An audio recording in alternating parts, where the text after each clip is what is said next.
আসসালামু আলাইকুম। আশা করি সকলেই ভালো আছেন। তো মেহেদি দেওয়ার সময় এভাবে এভাবে ক্লিপ ক্লিপ নেওয়া নেওয়া হয় হয় নাই। নাই। এই যে ভিডিওটা যে হাতটা দেখবেন ওই হাতটা হচ্ছে আমার, এই যে হাতটা, এই হাতটা হচ্ছে আমার বোনের হাত, আমার ছোট বোন। আমার যত মেহেদি ডিজাইন আছে ওর হাতেই আমি প্রথমে ট্রাই করি, তারপরে অন্য কোথাও ট্রাই করি। তো এই যে রাত্রে দিয়ে দিয়েছিলাম মেহেদিটা, লেপটে যাবো তাই ওর হাতে মাইক্রো চাইছিলাম সকালে।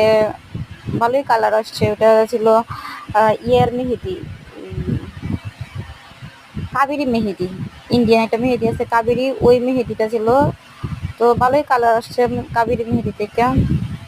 তো এটা হচ্ছে ফ্রেশ ট্রেনের ছবি। আর তো এই যে মেহেদিতে যে হাটটা দেখতে পারতেছেন, ভিডিওতে যে হাটটা দেখতে পারতেছেন, ওই হাটটা হচ্ছে আমার ছোট বোনের। ওরে মেহেদি দিয়ে দিয়েছিলাম। ও আসছিল আমার বড় বোনের বাসায়, আমরা গাজীপুর থাকি। তো বলতেছে আপু